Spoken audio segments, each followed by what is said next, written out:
music and inspired generations worldwide. In fact, on that note, I would also like to welcome Mr. L. Subramaniam into the conversation. Sir, thank you so much for joining us on NewsX.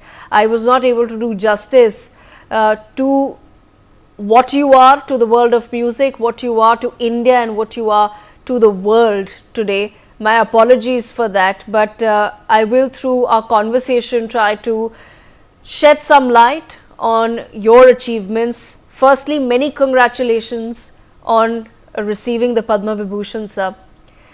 We of course want to understand from you, what does it feel like today? I'm not able to see anything. Hello? Yes, sir. You won't be able to see me, unfortunately, but you'll be able to hear me. Okay, great. Sorry.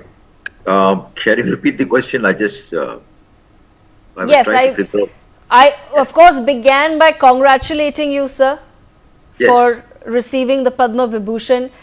We of course want to understand from you, what does it feel like today?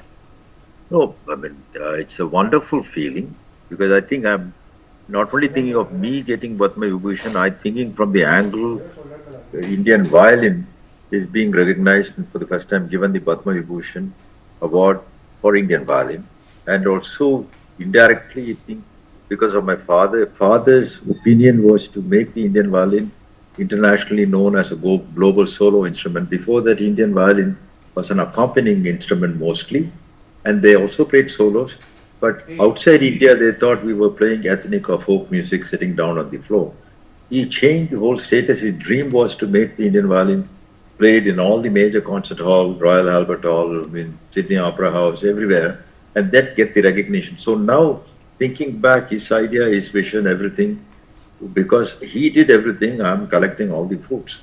But now getting recognition in India, one of the highest award for Indian violin, for what he has done, through him, what I have done. I'm very, very happy and proud, and this belongs to not only me, this award belongs to all the violinists, all the instrumentalists, and anybody who wants to play the violin. You will share everything. This is a glory for all of us. Absolutely. Mr. Subramaniam, today when you look back at, of course, a glorious career, one does wonder, what are the moments that really stand out to you? What are the moments that you can share with our viewers that you feel perhaps have brought you to this day?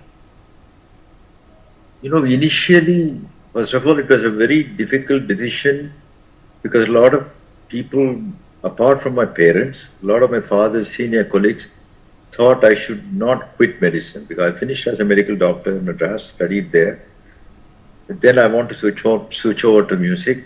So general feeling was, you're going to US, all the doctors going to US, those days it was a dream to go to US because they already, as soon as you land, you have a solid job, everything was taken care of financially. It was a very, very promising career in the medical field abroad.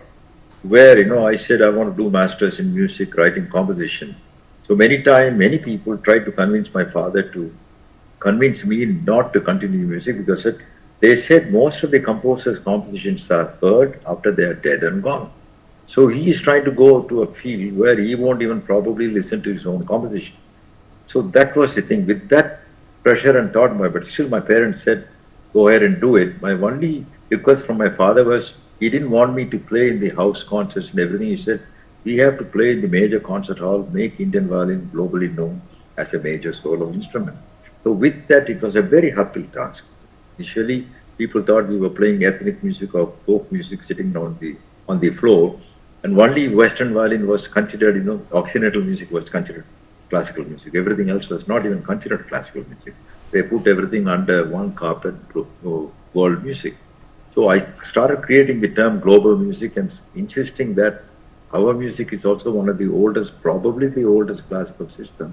It was a very uphill task to do that, but slowly, a lot of great artists like Lord Menuhin and Zubin Mehta with the New York Philharmonic, Maestro Mehta, and a lot of major things started happening. London Symphony, they asked me to write a composition, play with them as a solo instrument. I was sitting down on the same classical position, sitting down on the floor, playing with the full symphony orchestra in the major concert hall. So slowly this dream started we started realizing the dream.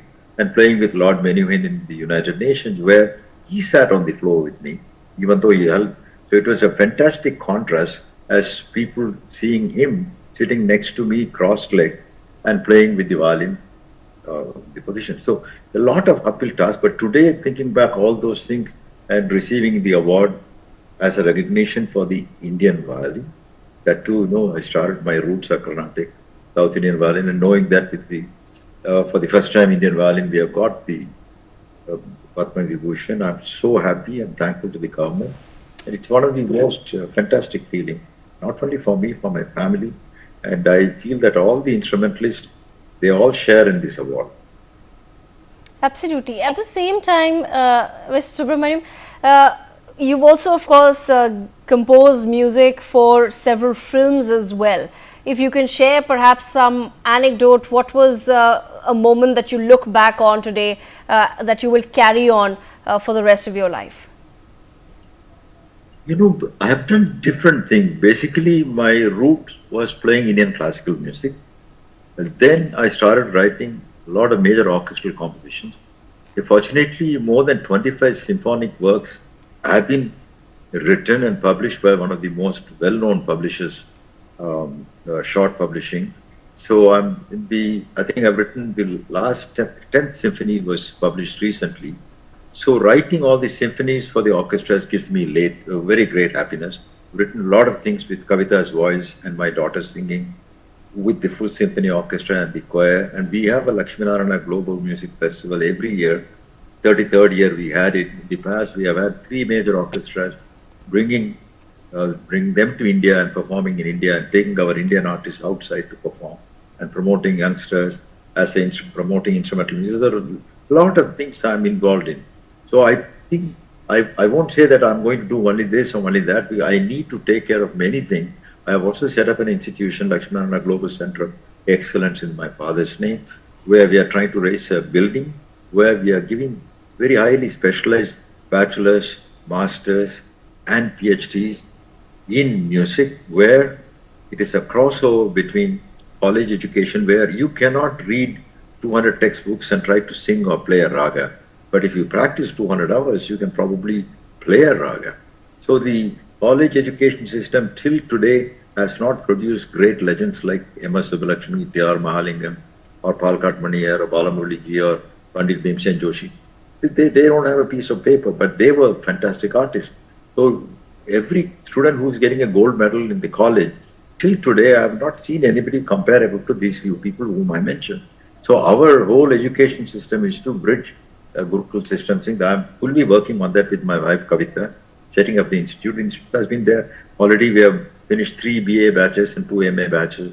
Connected with Gangubai Angle University and Jain University. And also Vishwakarma University. So I'm involved in education. I've written books. The next book is going to be Million Scales, which you can derive from South Indian music.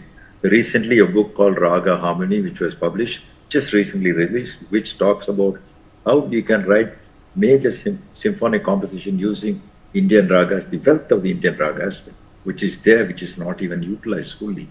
So these are the different areas me and Kavita, both of us are involved with my children, Bindu, Ambi, and now my granddaughter, Mahati, is also getting into music.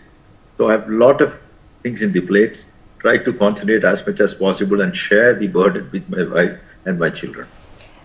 Speaking about your children as well, Mr. Subramaniam, what is the one thing that, what is the one learning from your own career that you've sort of passed on to your children? Incidentally, when I wanted, initially, my son, Ambi, wanted to play the violin, and my daughter wanted to sing Bindu. So she studied. I always say, like my father used to say, you should have also an education so that you can communicate better and you can scientifically do a lot of things for the growth of our music and reach it to the global stage. So I want my children not just being a music practitioner, but also be educated. So both my daughter and Ambi, they did PhD in music. My daughter was originally a lawyer. She went into music education. Both of them run SAPA, Subramaniam Academy of Performing Arts. based in Bangalore. And then they have introduced the music in many, many schools. Close to 40,000 children are learning music. Our whole thing is music is extremely important for emotional, intellectual, and spiritual growth of any human being. So the children should have an opportunity to learn music. We cannot say everybody learns everything else in the PT and this and that. Music is extremely essential to be a better human being, understanding human emotions, everything.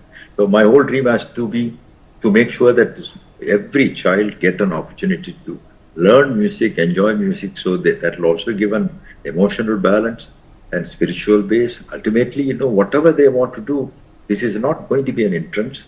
This is going to enhance their capacity. What do we do spontaneously in our Indian music? We take a 7 notes and start improvising for 1 hour. It is basically 7 notes. We keep repeating the same notes 3 times. The audience will know they will get bored. So we have to sugarcoat it, different combination, different emotion, different dynamics we do. So this spontaneous creativity is applicable in any field. So this is my dream, to make sure that every child in India get the benefit of at least knowing music. And Mr. Subramaniam, before we let you go, sir, one last question to you. I just want to understand. I lost you. Can you hear me? Hello, I lost you. Yes, Mr. Subramaniam, can you hear me?